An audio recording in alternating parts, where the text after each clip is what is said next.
Next numerical है calculate the degree of dissociation of acetic acid of concentration 0.1 molar using Ostwald's solution law.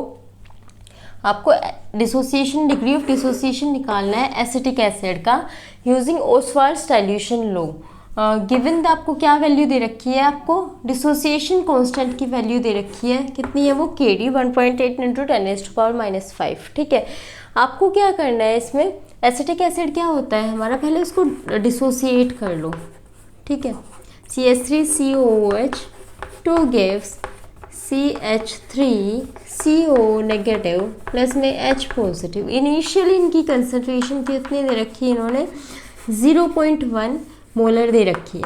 ठीक है, और कितनी है CH3CO नेगेटिव की वैल्यू कितनी है नहीं पता हमें स्टार्टिंग में। ठीक है, फिर क्या हुआ 0.1, कुछ टाइम बाद इनकी क्या हो गई 0.1 अल्फ़ा बन गई, ये 0.1 अल्फ़ा बन गई, ये क्या हो गई 0.1 माइनस में कितना हो जाएगा 0.1 अल्फ़ा। ठीक है, ये क्या है इक्विलिब्रियम कांस्टेंट, इक्विलिब्रियम कंसंट्रेशन है, इक्विलिब्रियम कंसंट्रेशन। ठीक है, फिर क्या होगा इसमें हमारे पास ये कंसंट्रेशन हमें दे रखी है, तो हमें Kd की वैल्यू क्या है, Kd is equal to 0.1 alpha. मैं डायरेक्ट इसकी कंसंट्रेशन लिख रही हूँ 0.1 अल्फ़ा और 0.1 alpha divided by 0.1 minus 0.1 alpha, जो भी आपकी प्रोडक्ट की कंसंट्रेशन थी डिवाइडेड बाय रिएक्टेंट की कंसंट्रेशन मल्टीप्लाई में ये आ जाएगा हमारे पास। ठीक है, Kd की वैल्यू कितनी हो जाएगी, इसको सोल्व करेंगे तो कितना आएगा 0.1 का स्क्वायर और अल्फ़ा का स्क्वायर डिवाइडेड बाय 0.1 कॉमन ले लेंगे, 1 माइनस अल्फ़ा आ जाएगा इसमें। ठीक है, 0.1 से 0.1 कैंसिल हो जाएगा, 0.1 अल्फ़ा स्क्वायर है डिवाइडेड बाय 1 माइनस अल्फ़ा।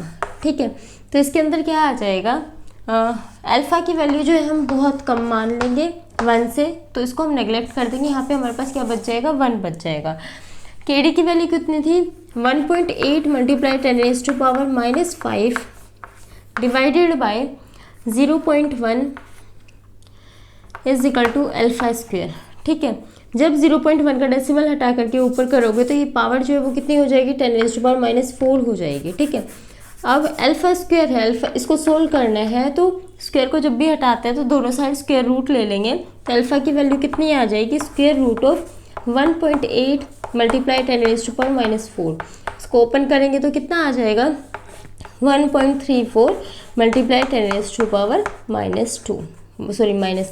ये सिंपल सी कैलकुलेशन है स्क्वायर रूट निकालने की, आप इजीली कर सकते हैं। ठीक है, नेक्स्ट न्यूमेरिकल है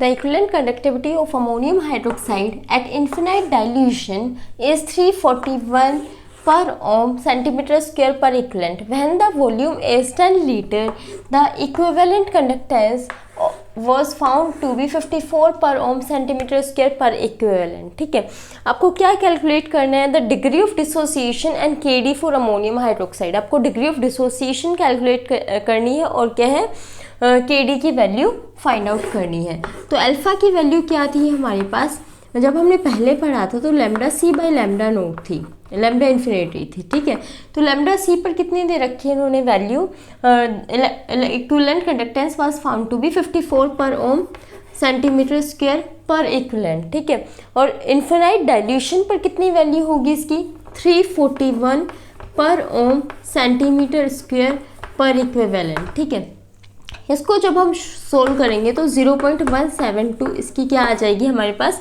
डिग्री ऑफ डिसोसिएशन की वैल्यू आ जाएगी। जब हम Kd की वैल्यू निकालेंगे तो Kd के लिए कौन सा फॉर्मूला यूज़ करेंगे, हमें ये फॉर्मूले आपको अच्छे से याद रखने हैं। जब आपको फॉर्मूले याद होगी तो आप उसको अप्लाई इजीली कर पाएंगे। अल्फ़ा स्क्वायर बाय में 1 माइनस अल्फ़ा मल्टीप्लाई वी। ठीक है, अल्फ़ा स्क्वायर की वैल्यू क्या है आपकी, अल्फ़ा स्क्वायर की वैल्यू है 0.172 और 0.172 डिवाइडेड बाय 1 माइनस अल्फ़ा कितना हो जाएगा 1 minus 0.172 divided multiply by volume कितना दे रखा है आपको 10 लीटर दे रखा है। ठीक है, इसको सोल्व करेंगे तो कितना आ जाएगा 0.17, इसको अप्रोक्सीमेट करके कर लीजिए 0.2 मल्टीप्लाई 0.2 2 डिवाइडेड बाई 1 माइनस 0.1 में से आप सब्ट्रैक्ट करोगे 0.172 को, तो कितना आ जाएगा 0.828, तो इसको नियर बाई 0.8 मान लीजिए, मल्टीप्लाई बाई 10। ठीक है, अब इसको सोल्व करेंगे तो क्या आ जाएगा, इससे एक डेसिमल से डेसिमल हट गया। ठीक है, इसका ये 10 है, हाँ ये यहाँ पे क्या है 10 है।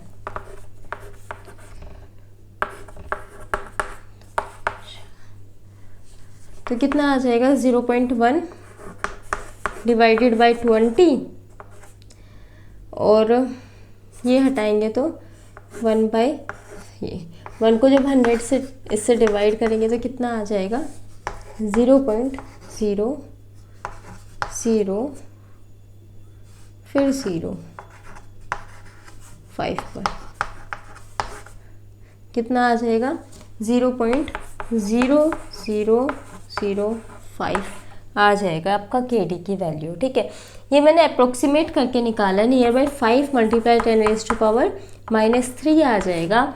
आपको मैंने अभी अप्रोक्सीमेट करके वैल्यूज़ निकाली है, ये आपका आंसर आ जाएगा इसका। ठीक है, अब हम नेक्स्ट इसके बाद क्या होगा, हमारा एप्लीकेशन पार्ट हमने इसके देख लिया, न्यूमेरिकल्स देख लिया। आप इसके न्यूमेरिकल्स अच्छे से ट्राई करिए, कोई भी डाउट होते हैं तो वो आप उससे कमेंट बॉक्स में पूछ लीजिए। ठीक है, उसके बाद हमने क्या पढ़ा, ओसवाल्ड डाइल्यूशन लॉ पढ़ा है और अरेनियस थ्योरी पढ़ी है। इनकी जो लिमिटेशन है वो सिंपल हमें दिख रही है कि इन्होंने ये स्ट्रॉन्ग इलेक्ट्रोलाइट्स पे इतना अच्छे से काम नहीं कर पाए थे। स्ट्रॉन्ग इलेक्ट्रोलाइट के डिसोसिएशन कांस्टेंट के बारे में नहीं बता पाए थे, लेकिन वीक इलेक्ट्रोलाइट के डिसोसिएशन के बारे में इन्होंने अच्छे से बता दिए थे, फॉर्मूलेज बता दिए थे। उन फॉर्मूले की हेल्प से हम डिसोसिएशन कांस्टेंट कुछ हद तक निकाल पा रहे हैं। ठीक है, नेक्स्ट टॉपिक हम करते हैं, आप जल्दी से न्यूमेरिकल नोट डाउन कर लीजिए।